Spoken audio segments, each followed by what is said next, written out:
Rolling. Okay, so we're in London at the moment. We're on Gunthorpe Street and we're about to start the Jack the Ripper tour, and I'm really excited. So, yeah. Okay, do one more, and this time just say, okay, we're in London, we're about to start the Jack the Ripper tour, but then say, I don't know whether this is one of the sites behind me, but I'm really excited to see what we're going to see. So, come with us. Yeah. Wicked. Rolling when you're ready. So we're in London at the moment and we are on Gunthorpe Street and we're about to start the Jack the Ripper tour. And behind me is this really creepy alleyway, and don't know whether it was part of the tour, but it's really cool and I'm really excited to start the tour. So yeah. And I want you to go into the camera and go, so why don't you come with me? Or come and say, just go really close to the camera and go, so come with me, or say let's get started. Okay. So why don't you come with me, or something like that. Okay. So, why don't you come with me? Get your head face right in there. Okay, Right, like that. Right, so closer. Come on. Closer. Okay, we're going to do really bit closer. Weird, but it doesn't look weird on the thing. Okay. A bit more. Okay, like Feels that. That's it. Look So- right into it and then. So, why don't you come with me? Might work, might not. That's good. This, while he's shooting.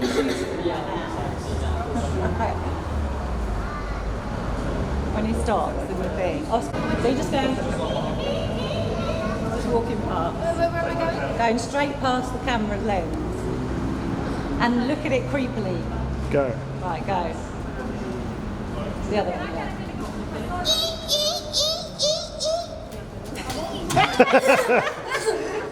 Yeah. Right, go. It's quite the smell.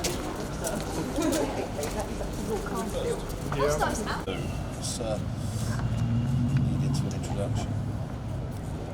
So, if you believe that there were 5 victims, some people believe there were more than 5. Mary Ann Nichols is believed to be the first of the 5, who died on August 31st, 1888, in a street a fair distance from here, known then as Bucks Row.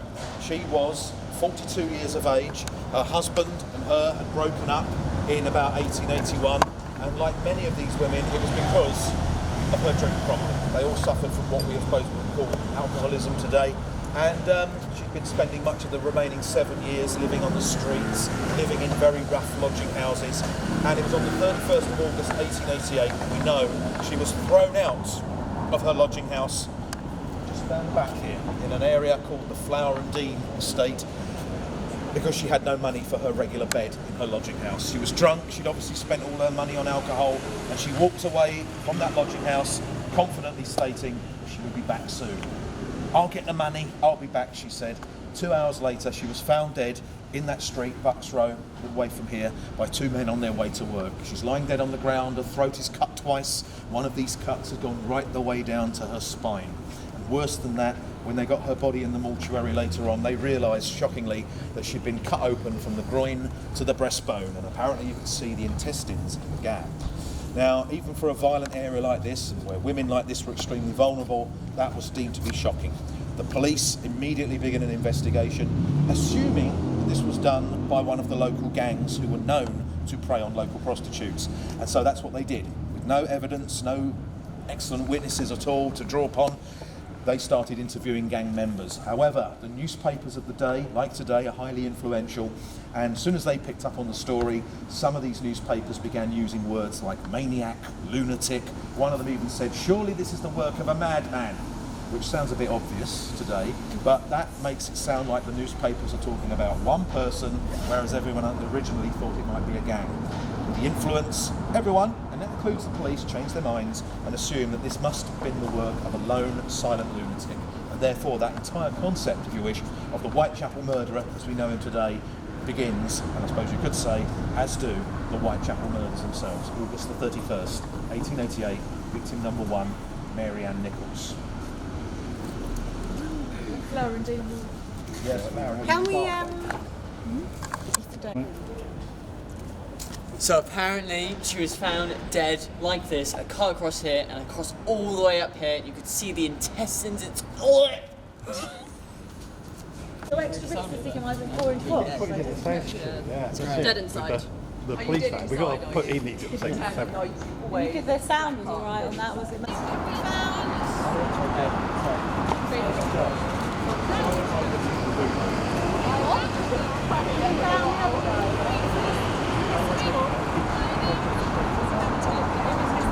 Need to go, yeah. Okay. Right, well, we're standing in, well, not in the shadow, but we are standing under Christchurch Spittlefields. That's been sitting there since 1729, in a time when this part of the East End, Spittlefields as we call it, was much better than it is today. Unfortunately, hang on, I'm going to have to wait, because that is going to be ridiculous.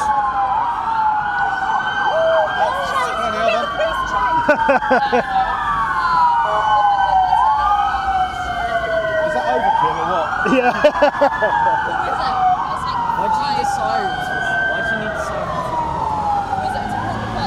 I'll start again, shall I? Yeah, lovely, thank you, man. Take 2. Yeah. Right, so we're standing by Christchurch Spittlefields, which has been standing there since 1729. Spittlefields, this area here, today is trendy and has been for a number of decades. In the time of the Whitechapel murders, this area was probably the worst area in the whole of the East End. It was known for high levels of crime, poverty. Journalists would come here specifically to find out the very worst that London could offer. It was basically the heart of the abyss, that's what they called it. Now, across the road, there used to be a street known as Dorset Street, which was once known as the worst street in London. That's how bad Spittlefields was. Annie Chapman, who would become later on the second victim of the Whitechapel murders, lived there for the last 2 years of her life in poverty when her drink problem finally broke up her marriage to her husband John. In a scenario very, very similar to what happened to Mary Ann Nichols 8 days earlier, Annie Chapman, drunk, is thrown out of her lodging house in Dorset Street because she doesn't have the 4 pence for her bed. She walks out of the door and says, "Don't worry, I'll soon be back." I'm sure that's an excuse a lot of people in those lodging houses heard every day. And then several hours later, I'm afraid to say, she was found dead in the most horrific way round the corner in Hanbury Street in Spittlefields to become the second victim of Jack the Ripper.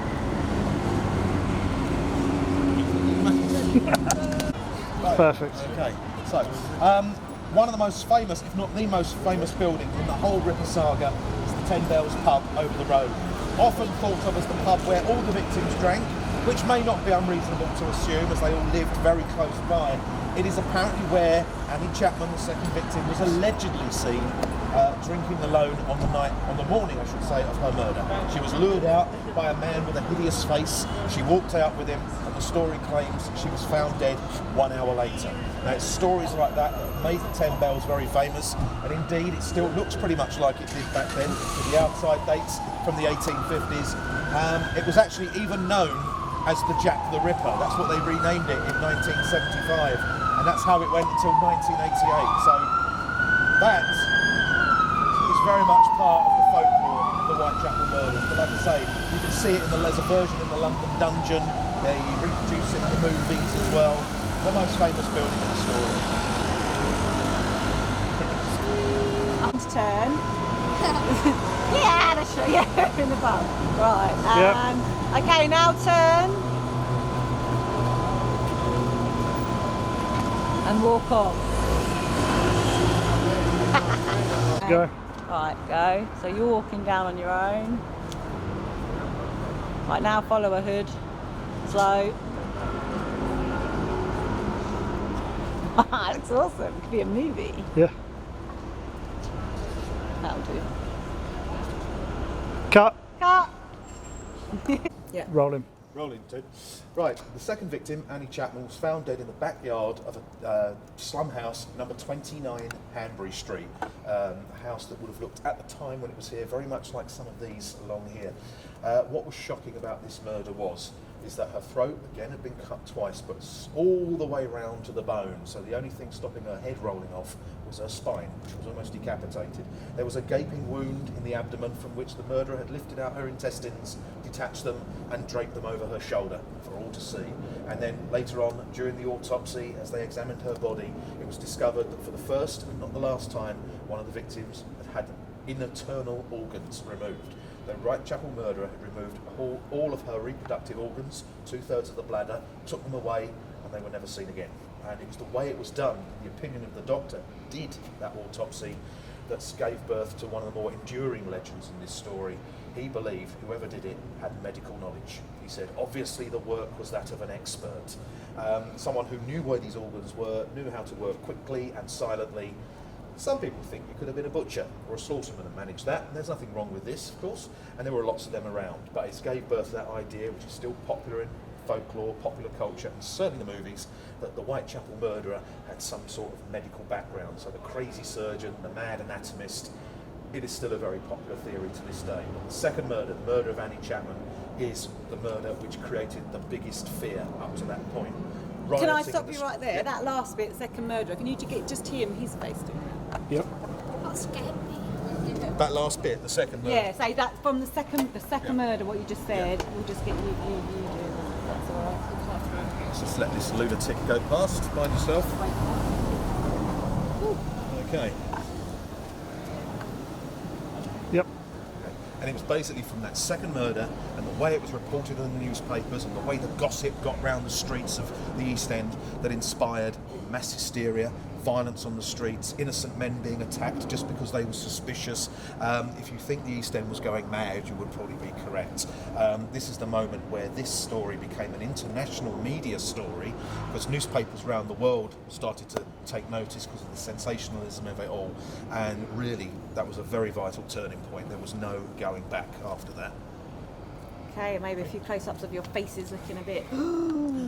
Yeah. Matt, if you bring around, sure. So we keep the light where it is, but just bring the camera around here and we'll just get those noddies. Yeah. Are we going straight to questions after? Yeah, we'll do the questions after. Just say the last bit again. We won't use you talking. It's just their expressions we're looking for in this bit. So just say something grisly, and guys, put facial expressions. I'll tell you what, I'll tell him exactly exactly what he did to Annie Chapman, shall I, right? Yes. Okay, now the knife, a knife about 6 to 8 inches long, had been used to sever all the tissues right the way round to the bones of the neck twice, okay? The only thing holding her head on was her spine, and they also noticed in the autopsy it looked like the knife had been used to try and prise apart the bones of her neck, because it looked like he might have tried to take her head off. He cut her open. There was a huge piece of flesh off the belly wall lying in a pool of blood over one shoulder. The intestines were pulled out, chopped off, and lay there over her other shoulder as well. Her uterus was missing, pretty much the entire reproductive system, 2/3 of the bladder, all taken away and never seen again. Thank you very much. Yeah. Well, kids, a bit more. All right, rolling. Oh, that's disgusting. Speaking of popular myths, from my limited knowledge previously, I heard that maybe he was left-handed. That is one of the popular myths. It doesn't go around very often. That comes from the first murder, when Dr. Llewellyn, who did the autopsy, suggested that the way that the cut in Mary Ann Nichols' throat was done, it suggested someone who was working left-handed. Now, what I also know is that about a day or two later, he actually took that back and said, no, I've decided it was probably someone right-handed. And all the other murders afterwards, I believe, to have been done by someone right-handed. But it's the way these things work. Suddenly, that kind of stuck. And it is one of these little ones that does pop up now and again. There's plenty of them, myths, but that is one of them that does occasionally come up, but that's where it came from. Can I also ask, was it just England that was suffering with this serial murderer? Was there any other places that was truly terrified of the murderer, or is it just him being so significant? It's a strange one. I can't think of any other sort of true murder case, serial killer case, where you literally have people panicking on the streets, hundreds of people chasing one man just because he was being chased by a policeman for something. It was at the right place at the right time. The newspapers were very abundant. It was the birth of tabloid journalism, so that kind of fueled the panic and the fake news, we'd call it today. I'm sure with other murder cases there would be a little flurry of panic. You often found that a lot of people wouldn't go out at night, things like that. But this was just, it was a very good case of mass hysteria at the time. I think it's quite unique, actually. What other myths were there? Other myths include Sorry guys, just going to have to adjust my position. Maybe get this question answered by him alone. Our face. Just so we can switch. If we can have the question again as well. Yeah. So, we got, yeah. Yep. So what other myths were there? At the time, Yeah. yeah. In general. The myths were that he was Jewish. There was a very high number of Jewish immigrants in the area at the time, and what with, I suppose, xenophobia, racism and things like that, they just assumed a foreigner would do this. So, I mean, a lot of those people being attacked in the street would be Jewish immigrants who come over from Eastern Europe. We will never know whether that is the case or not. Maybe later on there's the idea, again, that he may well have been a medical man, although that is something that the doctors all seem to disagree on. Some said yes, some said no. Ideas that he wore a top hat and a cape, that idea that we think of Jack the Ripper, which is actually a very new image, that idea of the gentleman Jack. And what you'll find is at the time most of the newspapers and illustrated newspapers portrayed the murderer as a man with a sort of little peak cap, like a rough working class kind. Those are some of the sort of the big myths that have been floating around ever since. Okay. Is that anything from you? Yes. Camera rolling. So much like the first victim, Annie Chapman had her throat slit round to the back with only her spine holding her head on, and her tummy was slit open with her intestines dangling over her shoulder. Rolling whenever you're ready. A bit more. Yep.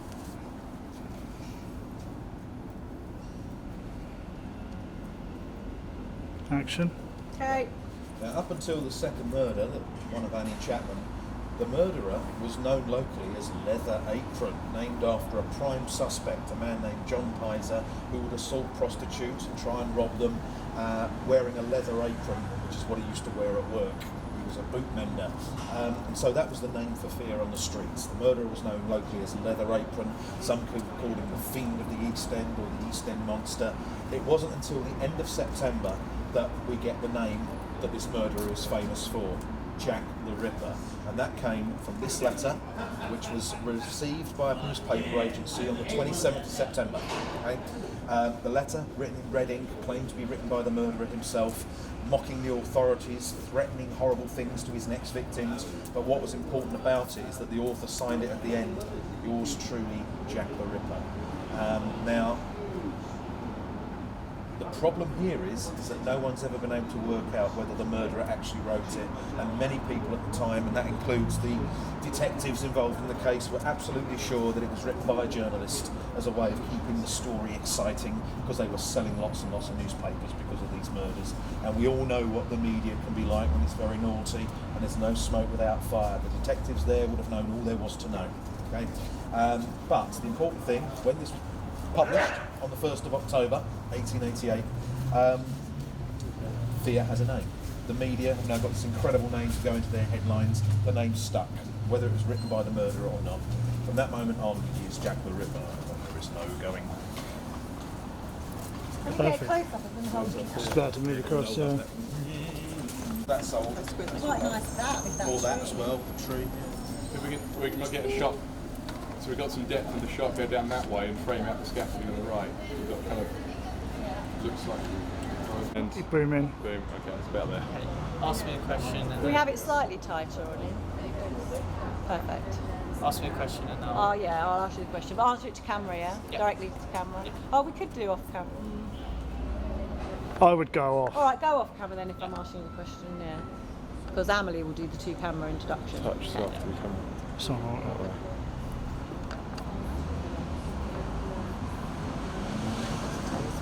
On your right pinky finger, you've got The mag zoom.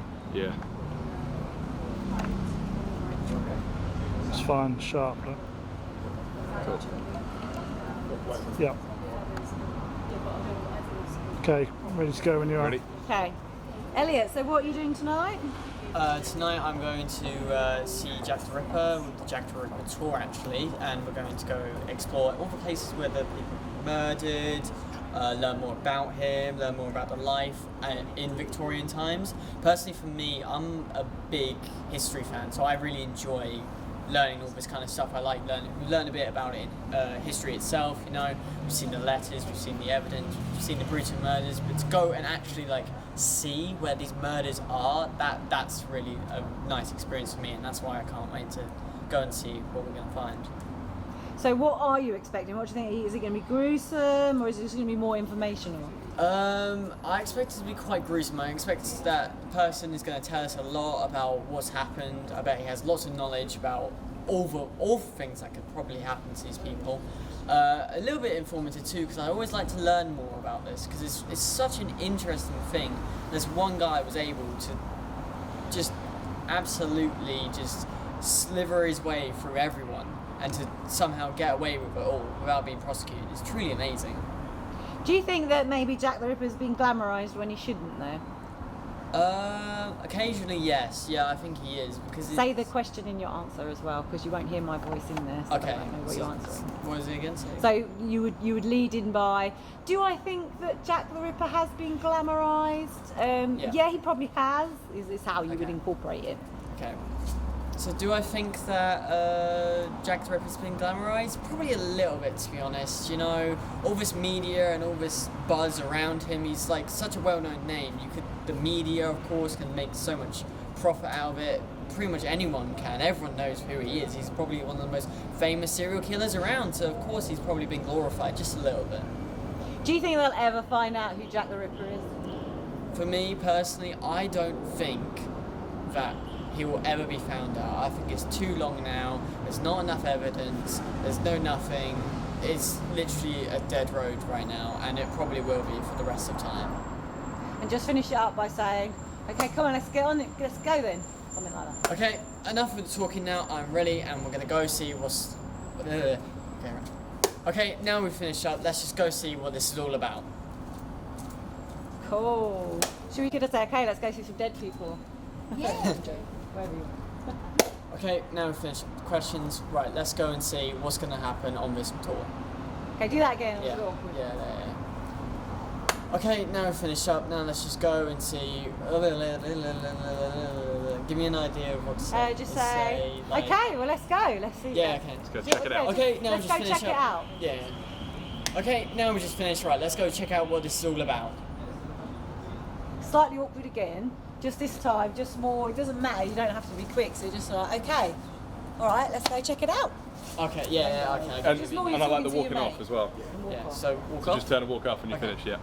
Alright, now we've finished up now. Let's just go see what this is all about. It's a bit twitchy. Bit twitchy. It's really common to do that. Yeah. So try again, but just pause a bit more. It doesn't need to be as quick. Okay. Okay, now we've finished up with all the questions. Guess we should just go see what this is all about now. Cool. Yep. So, what do you know about Jack the Ripper already? I've learned a little. So what I know about Jack the Ripper already is I've learned like bits of him throughout like my class, like through school. It's very limited, but I know like he's had 5 victims. I knew the names. I've got a terrible memory for them. But just kind of myths. So it's just a lot of myths that I know, but I don't know how real they are. Is there anything you want to learn from going on this tour? I'd like to learn. I think I'd like to know like more of who they were as people, because there's usually a story behind that, and it gets really interesting at that point for me. Okay.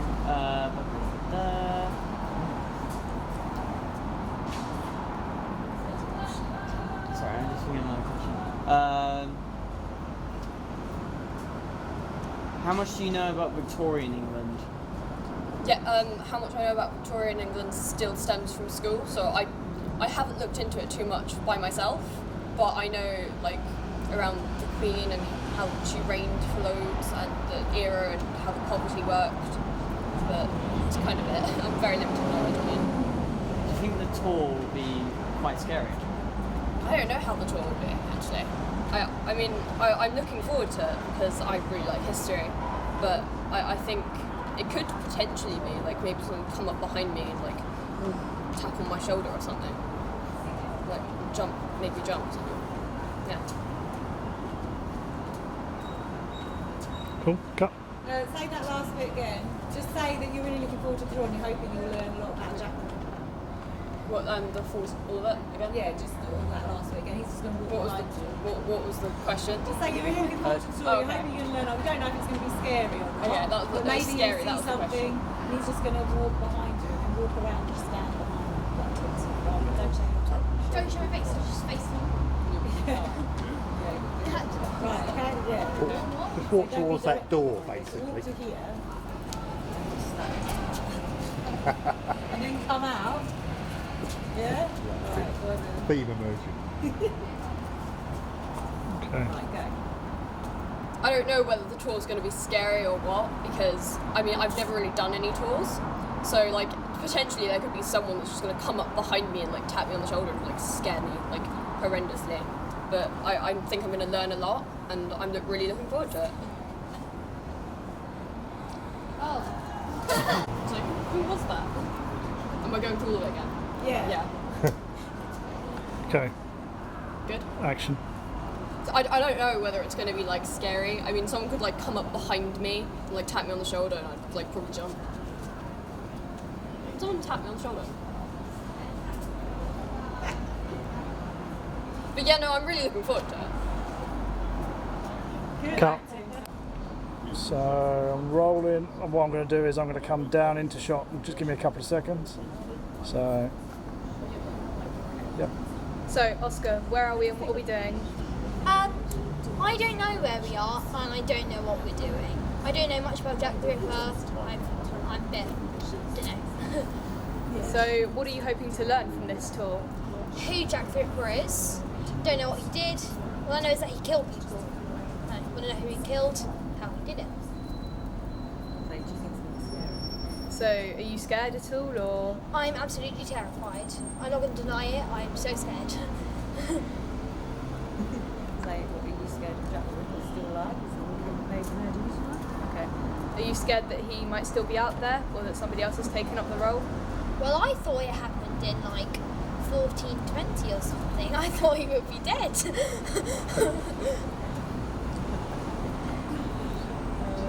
say, I hope you enjoy the tour. Well, I hope you enjoy the tour. Thank you. And then just, you want to do the bit about the barber? Oh, yes. So, and then you can maybe look up.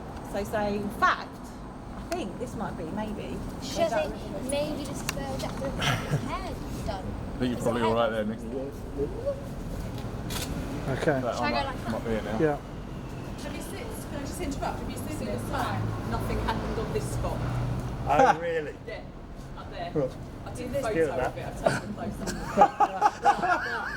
But he's still going to got his hair That's done. the year.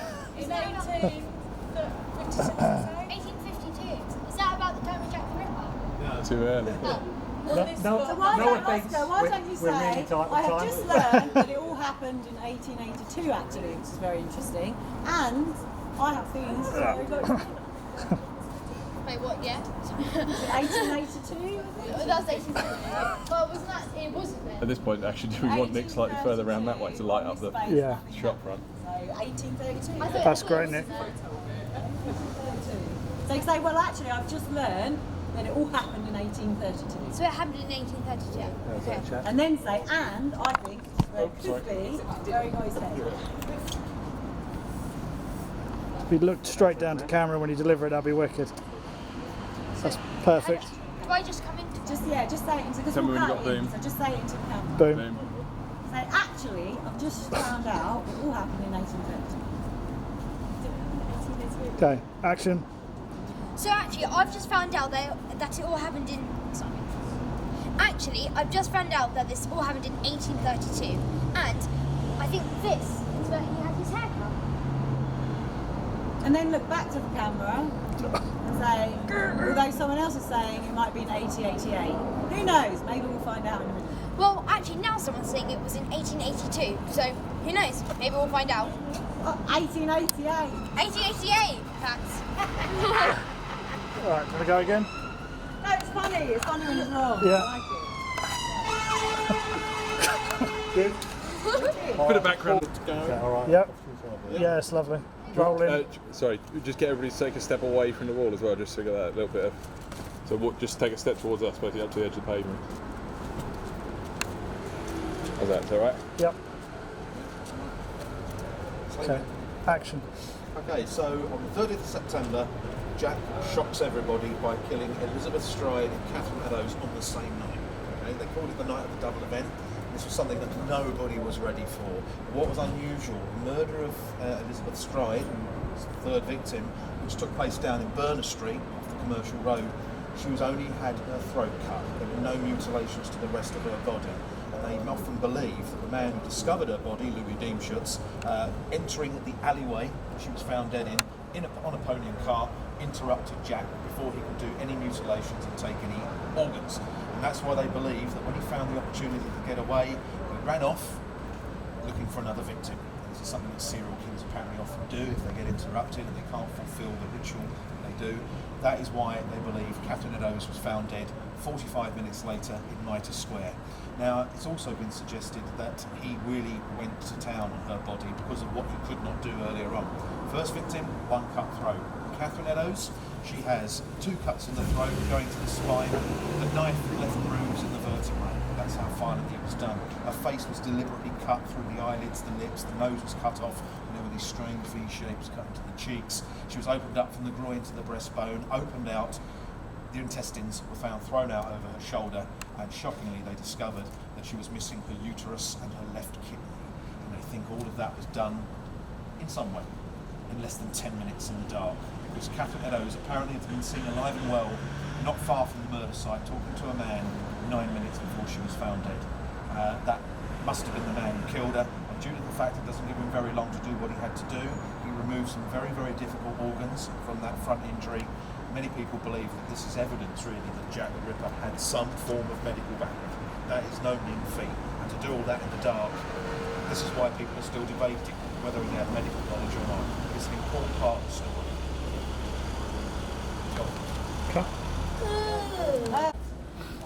Okay, let's try this. Look more horrifically dead, please. Okay, action. So this is Elizabeth Stride, the first victim of the night, and what's different about her murder was the fact that she only had one cut across her neck, like that. And it was rumoured that she was interrupted during the murder, which is why she only had one cut.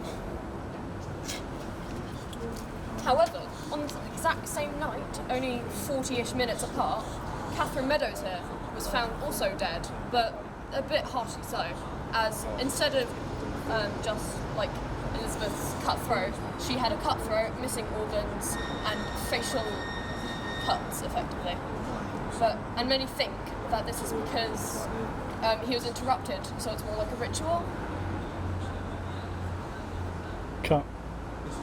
Cool. He should look more peed off because he's had everything done. I really All right. He's missing kidney and a missing. Okay, camera's rolling, Okay, ready? and action. So this is Elizabeth Stride, the first victim of the night, and what's different about her murder was the fact that she only had one cut across her neck, and many people believe that she was interrupted, that the killer was interrupted during the killing, which is why she was only discovered with one cut across her neck. Unlike Elizabeth, Catherine here had many cuts, predominantly on her face, although she did have the stereotypical cut throat and many missing organs. However, it was believed that Jack actually took more time on her, as he couldn't finish the first victim. Cut. Okay. Alright, so rolling, and action. The last murder in the series, the 5th, 9th of November 1888, Mary Jane Kelly, the most famous victim, the youngest victim, and the only one of the 5 women murdered indoors, because she was the only woman in the series who actually had her own little room. She was killed in it. Discovered at 11 in the morning of the 9th of November by a rent collector, sent by her landlord to collect overdue rent money. We'd been hammering on the door for several minutes at Mary Kelly's little room in Miller's Court, Dorset Street, and got no reply. He went round to the windows, there was a coat blocking the way, there was a makeshift curtain, but because one of the panes of glass was broken, he was able to put his hand through the gap, pull aside the curtains, and have a look in, thinking that she might be hiding in there for obvious reasons. She didn't want to pay the money. On the bed in the corner was a sight that must have stayed with him for the rest of his life. Mary Jane Kelly was literally ripped and hacked to pieces. That is not an exaggeration. the top down. Her face was mutilated beyond all recognition. Her throat cut all the way round to the spine. The flesh from her neck down to her thighs was stripped off and was lying in pieces between her legs or piled up on the bedside table. Every organ from her body had been removed and was also lying on the table. They found parts of her body under her head, under her feet. The flesh on her thighs was stripped down to the bone. That was also lying on the bed. And that's not enough. When they did the autopsy later on, which took nearly 6 hours, it took 3 surgeons that time to do it, they discovered that the murderer had removed her heart. It has often been suggested that that murder was the worst, mainly because it was done in a room. There's every likelihood he would not be interrupted, and that maybe he could just keep on going until there was nothing else he could do to that woman's body. Maybe that was what he wanted to do to the other victims.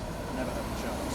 But in the minds of many, doing something this awful, and I think you'll agree it was awful, they believed that was the ultimate mental collapse. They could have seen the murderer commit suicide, or end up being put into a lunatic asylum by people who do not know who he was.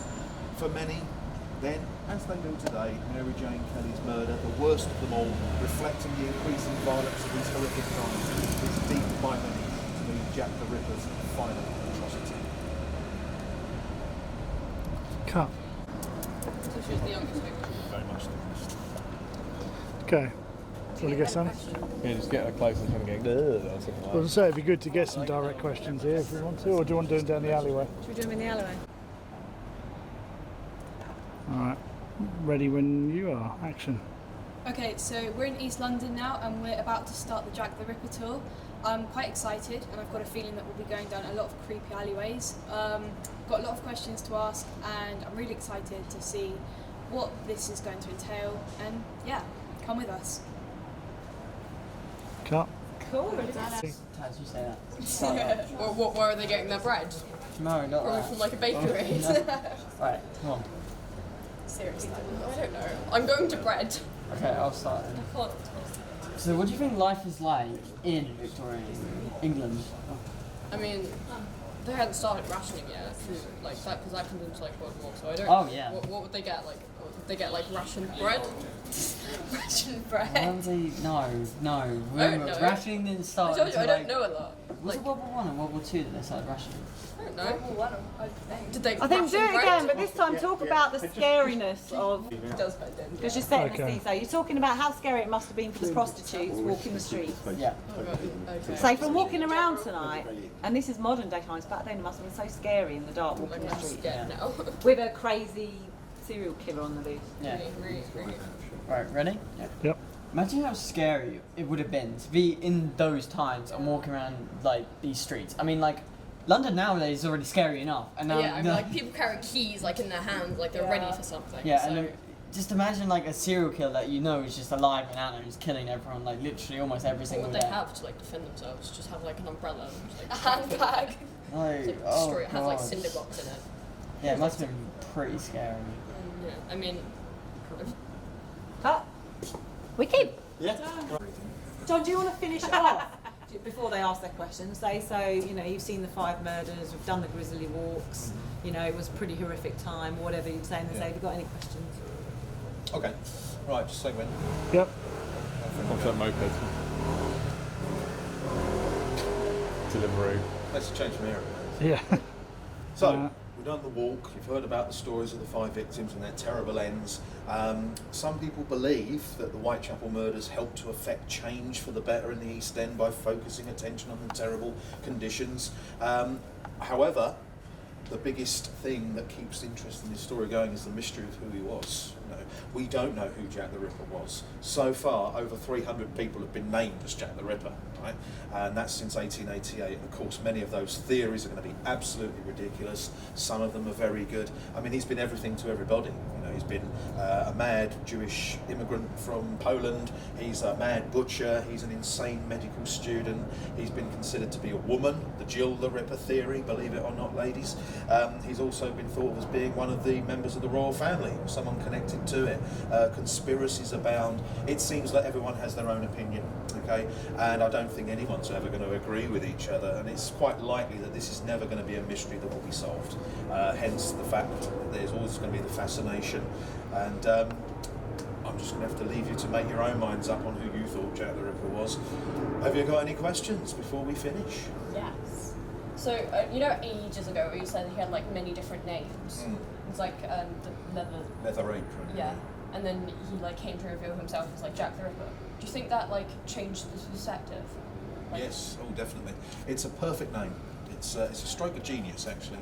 If it was a journalist who actually wrote that, I mean, Jack is a very common nickname for John in those days, and you've got lots of nursery rhyme characters called Jack. Ripper, obviously, needs no introduction. You know, it does exactly what it says. It's very catchy, and it's quite scary as well. And I think it just touched a nerve, which is something that Leather Apron probably wouldn't have done. These folks go wrong. That's all right, so we can cut it down. Just cut it that bit. Just let it keep going and we'll do another question. I know you were Oscar. you got your questions? Yeah, okay. Okay. We can all take turns. Okay. Can we just get a shot with the next couple of questions? If we just get a shot of the person asking a question, and if you could hold off your answer until we just reframed on you, Right. and then that just breaks it up from the Yeah, sure. same shot. Who's going to ask the next question? One of you two. I will. Yeah. Okay. Hang on a sec.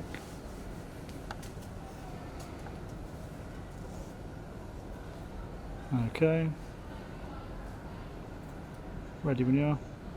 So, do you think there were more than 5 victims? I think there possibly were, yes. There was another... Cut and answer that from the Cool. other way. Oh, yeah.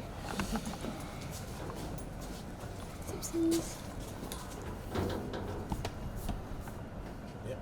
And action. I think there probably were. You probably find a lot of people who know about this subject think there were more than 5. A lot of people think Elizabeth Stride wasn't murdered by Jack the Ripper. You think because she wasn't mutilated, it could have been done by someone else. And yet before that, there was a victim called Martha Tabrum, about 3 weeks before our first victim, found stabbed to death 39 times on the first floor landing of a block of flats.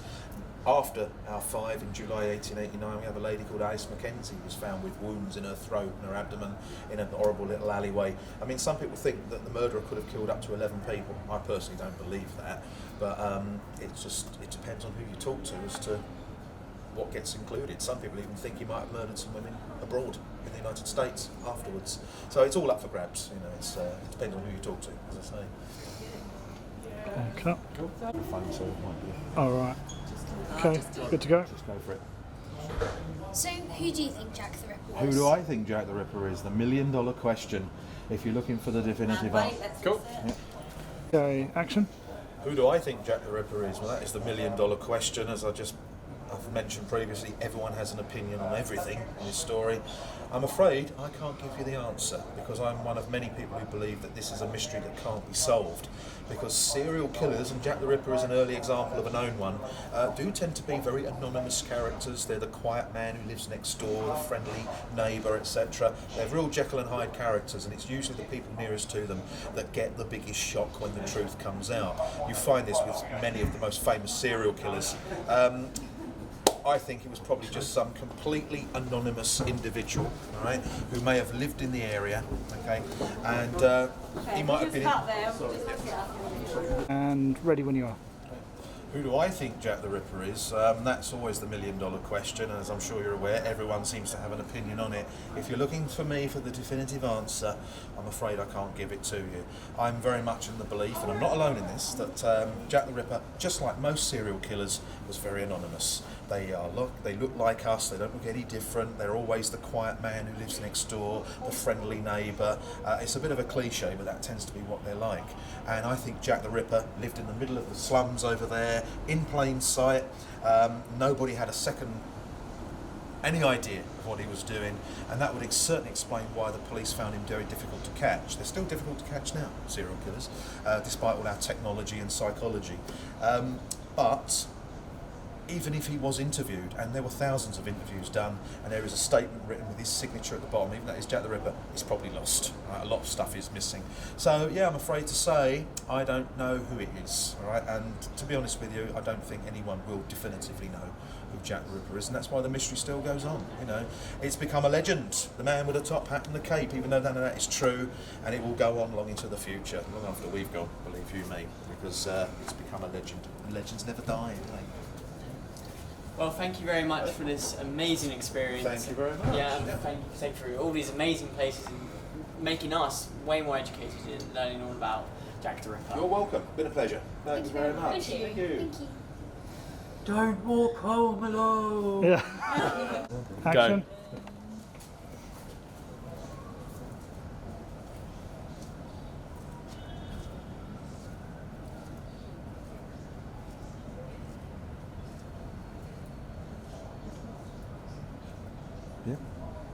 Cut. Sorry, Tricky zip. Okay. So I'm just going to come down again. Yeah, and I'm going to get out of the bin out of the shop. Okay. Action.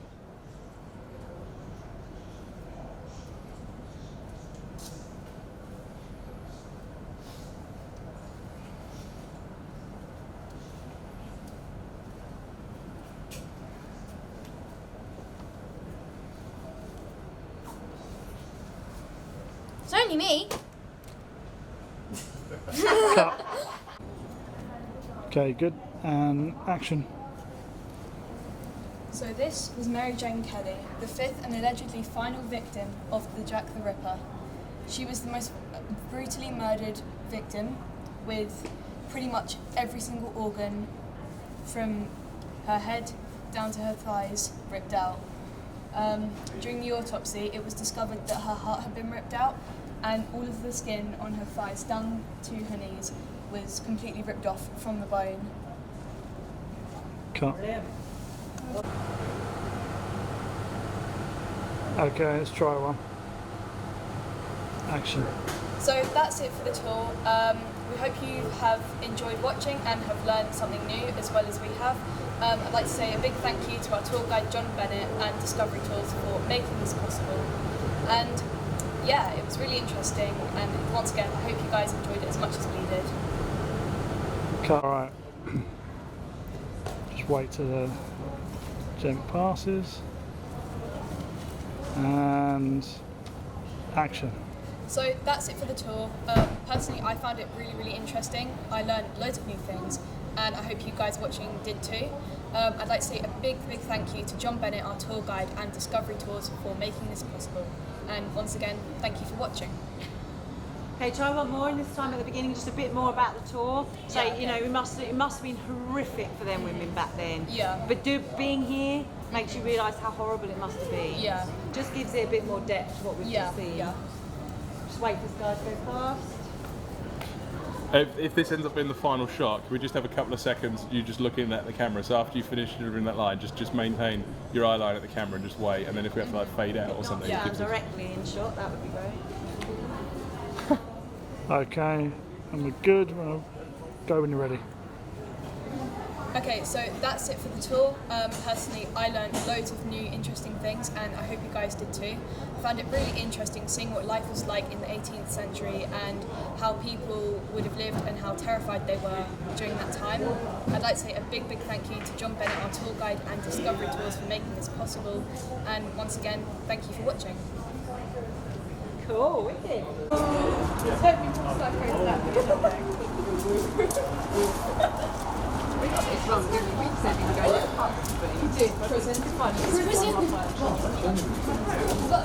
Bit smelly.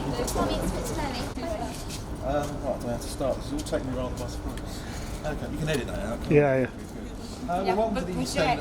Huh? We haven't got a proper mic Oh yet, right, so so do you mind welcome, just- welcome to the East End of London, a uniquely historic part of the city, which, to be honest with you, has not always had a good history. Nowadays, a lot of people think of the East End as a place where you come and have fun. It's known for hipster culture, nightlife and street art, some of which you can see down here. But the older history of the East End of London, certainly in the late 19th century, was nothing to be proud of, I have to say. For many decades, many people thought this unique part of town was the worst slum in London. And it's from that horrible neighbourhood that the East End was thought of as being that perhaps one of the most infamous stories London has produced came to be. 1888, officially the Whitechapel murders, although most people will call them the murders of Jack the Ripper. That's the name of that infamous serial killer, perhaps one of the first mainly documented serial killers. That's the name that he's become known as. And many people believe it was the conditions of the East End then that kind of made those murders happen, because this was an area of extreme poverty back in the 19th century. They reckon 30% of the people living here were not surviving. They were struggling to survive every day, living below the poverty line, many living in squalid tenements, perhaps in alleyways like this one, filthy cottages that were not fit for living in. It was not unusual to find the poorest of the poor, that 30%, living 10 to a room, 10 foot by 12 foot, with no indoor sanitation. Disease was rife. 50% of the children born in the East End in 1888 were dead by the age of 5 because of disease, neglect, and goodness knows what other conditions as well. It was known for high levels of unemployment. That's where the famous poverty of the area came from. But it was also known for high levels of crime, because the poverty created criminal activity, a survival mechanism basically for anybody doing it. And in the East End back then, that included men, women and children. It made the area extremely difficult to police. No, it made it impossible to police, and it made it very dangerous for the officers of H Division Whitechapel, the Metropolitan Police, whose job it was to try and keep law and order in this area. And they dealt with every type of criminality you can think of, harmless things at the bottom like selling stolen property in markets, and then you go right to the top, drunken violence, violent assaults and robberies, gang warfare, even back then. So it was a very, very unpleasant place, and a lot of people were frightened of the East End of London, I have to say. It was like a no-go area, if you wish. But women in the East End of London, if they were faced with abject poverty, often, because they had less choices, less opportunities in the Victorian era, prostitution often would be a means to an end. Okay? They reckoned about 1,200 women practiced prostitution in this area in 1888. And that is a conservative estimate. None of the women doing it because they wanted to. It's just sheer desperation that drove them on the streets, and often with no place to go, being destitute and often homeless. They were cheap, 4p. That's how much a prostitute apparently charged her men in those days in this area. That's about £1.70 or thereabouts in today's money. But also they had nowhere to take the men, so everything they did was often done outdoors, of course, in the quietest places they can find. Dark, miserable alleyways like the one we just walked up, any back sort of round little back alleyways, behind gateways, even people's houses, if they could get in it, they would use your landings or your backyard, making them extremely vulnerable to attack from thieves, gangs of youths who just used to beat these women up for fun. I mean, it was a dangerous job. It still is to this day. And it is from that class, I think we would like to say that, which many people believe the Whitechapel murderer took his victims. Okay? Now, I guess we'll never really know how many victims there actually were, but most people believe 5 is the number, what they call the canonical 5 victims. Mary Ann Nichols, Annie Chapman, Elizabeth Stride, Catherine Eddowes, and Mary Jane Kelly, right, in that order. 5 names in our history books for very unfortunate reasons. Okay?